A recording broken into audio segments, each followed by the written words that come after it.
What's up, guys? LQ here with the LQ review, here to talk about Starfleet Academy episode 3. Now, unfortunately, I don't have my spinning chair, so I can't put my feet up and spin around while being disrespectful to my audience and not really paying attention, but not really paying attention because I'm too concerned with spinning around in my chair. So I guess my apologies for that. But last week, when I put the review up for episodes 1 and 2, there was some strong responses from some people. People have opinions about this show, and I completely respect that.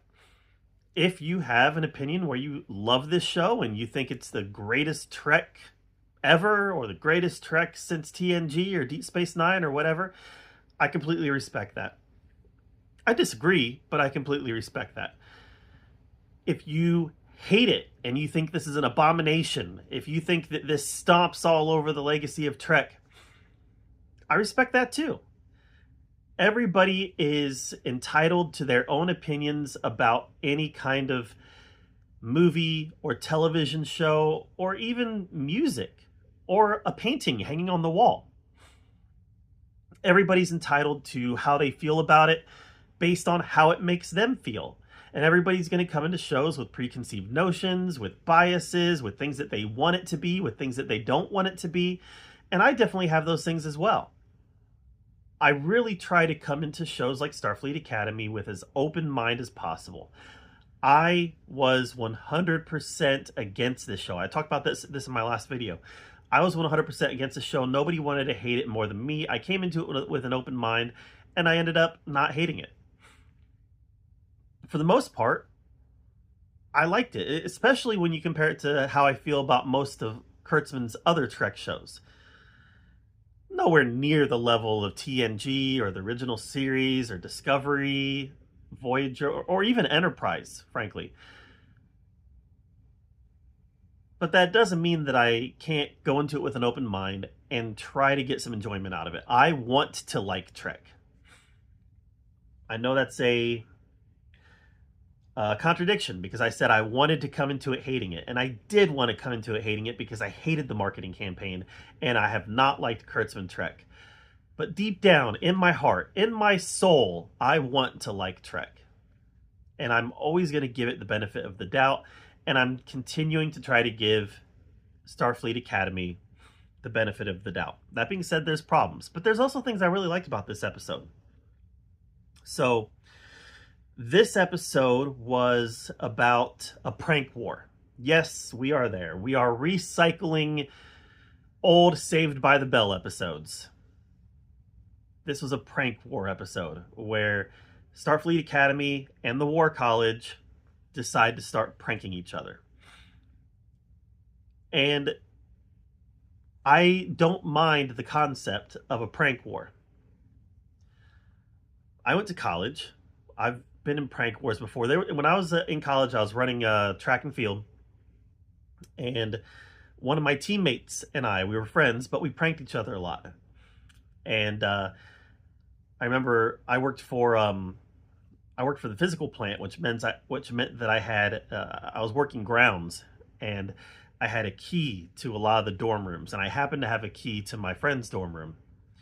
One day I let myself in and I stole every right shoe that he had. Every right shoe, every flip-flop, everything. Well, of course he knew it was me. And eventually I gave everything back. A few days later, I was in the shower, and it was a dorm shower, so there's 6 stalls, and then 6 shower stalls, and then you go out into the common area where there's a row of sinks and things like that.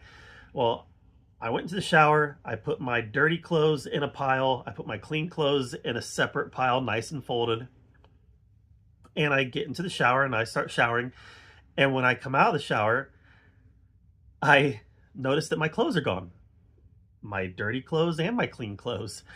So I'm like, what am I going to do? So I started taking down the shower curtain so I could wrap it up, so I could wrap myself up in it, and try to get back to my dorm room. A guy came in who lived in my hall. He came in and he saw me taking down the shower curtain. He was like, what are you doing? And I said, can you please get me some clothes? So he went to my room, talked to my roommate, got some clothes for me, and I put on my clothes. I went right upstairs to my friend's room. I opened up the door, and without even knocking, I just threw the door open, and he's sitting there at his computer, and he looks at me and he says, hey, where'd you get those clothes? So, prank wars. I get it. I've done it before, and for the most part, I liked that component of it. What I'm worried about is I don't want Starfleet Academy to just break down to being Starfleet Academy versus the War College. I feel like there's a couple places that they can go, and I don't really care for any of them.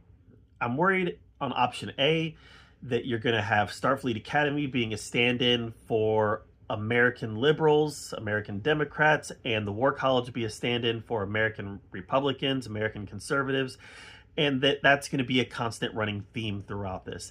I don't want to see that. We are inundated with this crap in just about every component of our lives. I like to go to entertainment to escape the tribalism that has permeated American culture the past 10, 15 years.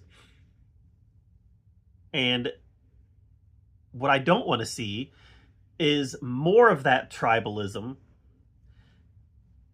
in Star Trek, where you look at TNG, you look at the original series, you look at Voyager, the human race had existed mostly in harmony. Not to say that everybody gets along or anything like that, but you know, Picard even talks about in TNG, you know, wars, famine, poverty, all this will be gone. And that's something that Kurtzman Trek has kind of seemed to have forgotten. Even in Picard, we saw some people, some humans living in poverty, and we saw the potential of some famine. And I'm not interested in seeing two Earth-based entities going like this in Star Trek. It's just something that I'm not interested in. Now, if it ends up being a friendly rivalry throughout the show, I'm fine with that. And that's why I'm still on the fence about it. Friendly rivalries are fine. And it seems like the Chancellor of Starfleet and the Chancellor of the War College seems like they have a friendly rivalry going on, and I'm good with that. But I don't want it to become this bitter ideological struggle where Starfleet's the good guy and the War College are the bad guys. They can both be the good guys. They can both be the good guys, and they can work together to achieve greater goods. And that's what I'm hoping happens. But I do have reservations about where they might take this particular storyline. As far as the cast is concerned, overall, I still like the cast. I still like Caleb. My favorite so far is Genesis. I just find her to be very driven and to be just magnetic on the screen. And yeah, she's a pretty girl, but when it's more than that. It's her drivenness and her desire to become something. And I think we can all relate to that to some extent. We can all relate to wanting to become something that we're not. We can all relate to ambition. We can all relate to being goal-oriented. And I just find that her depiction of that, the actress who plays her, and I don't know the name of the actress that plays her, but the actress that plays Genesis does a very good job of embodying that, those character traits in the character. So she's probably my favorite character right now, but I still really like Caleb. I feel like some of our main cast kind of got the short end of the stick in this episode. We didn't really see a whole lot from Jaden, and so far, I like Jaden. I'm still not sold on a pacifist Klingon, but yeah, I so far I like the main cast. I find everybody likable. I find everybody interesting, and what I would like to see as the series progresses is I'd like to see everybody kind of have their own character arc and their own growth moments. So I'm still not the biggest fan of Helen Hunt's Chancellor. I'm sorry, I think the walking around in bare feet is ridiculous. I think that the having to lay down all the time or put your feet up all the time, I think it's condescending to the people around her. If I was Caleb when she was spinning around on the chair, I'd have been like, stop spinning. It's ridiculous. You're not 12, you're not 10. Stop and talk to me. It's a creative decision that I just don't think it's working at all. If anything, it makes her unlikable. And it's not just the lack of decorum, it's the, you're an adult, right? It's that piece of it. I also feel like Helen Hunt's Chancellor has a little bit of Mary Sue syndrome so far. It might not be full-blown. It might not be to Rey levels yet, Rey Skywalker levels yet, but I do think that there is that degree of Mary Sue. I don't think that she's ever going to be able to fail. I don't think the writers are going to let her ever fail. And if she does fail, it's going to be a planned failure so that she can then later succeed. I'm seeing that in this character. And I think this character needs an arc as well. I think this character needs growth moments where she realizes I'm in an important position and I need to treat this like an important decision. I like the idea, the philosophy behind not solving all your students' problems. As someone who works with kids, I very much relate to that. Letting your students fail, letting your students figure it out on their own.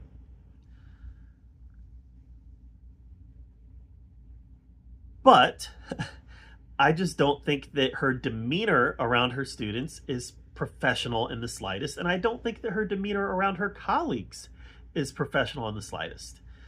I can't imagine having a meeting with one of my students and have me spinning on the chair while the student's sitting there trying to have a conversation with me. That's ridiculous. So I don't know. It just doesn't work for me.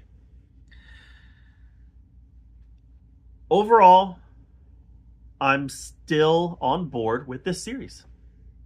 And I think some people just are not going to like that because people want to come to the internet, they want to come to YouTube to have their opinions validated. And I'm not really going to validate either opinion. I am not 100% on Team Starfleet Academy. I've liked it enough that I'm going to continue watching it next week. I'm also not going to say it's terrible because it's not. It's not terrible. There's a lot of stuff to like here. There's also a lot of stuff to not like. But for me, so far, the stuff to like is outweighing the stuff not to like. I think that the show so far has been fun. It's been quirky. It feels fresh, but at the same time, it doesn't always feel like Star Trek. That could be a result of your modern millennial writers writing the show, inserting dialogue that is today's dialogue, not timeless dialogue like they've used in previous shows, but today's dialogue. That could be a result of the show being Earth-based. I don't think we haven't ever had an Earth-based Trek show where the majority of the action, the majority of the character interactions takes place on Earth. We have the Athena, but we don't really have a flagship that is featured all the time. It's the Academy that's featured all the time. So there are components, there are ingredients to Star Trek shows that are absent here. And that could very well be why it doesn't really feel like Trek to me. And that could also be why I'm a little more open to liking it. Yeah, it's Star Trek Starfleet Academy. but it's not your traditional Star Trek show. It's probably closest to Deep Space Nine, but even Deep Space Nine was on a starbase out in space. It was not Earthbound. So it doesn't always feel like Trek, but it does feel fresh, and I have mostly enjoyed it. And that is kind of my take on episode 3. I'm still invested enough to come back next week. I liked it more than I didn't like it. I'd probably put on par with episode 1. I talked in my last video about how I had problems with episode 1 and I really liked episode 2. I would probably put this episode more on par with episode 1, where there was things that bothered me, but there was still things that I liked. Whereas episode 2, I liked a lot of it. I liked the vast majority of it. This episode, I think that it was a little more in line with episode 1. So that's my take on episode 3 of Starfleet Academy. What did you think of it? Let me know in the comments down below. While you're down there commenting, make sure that you subscribe to my channel. And until next time, we'll see you guys later.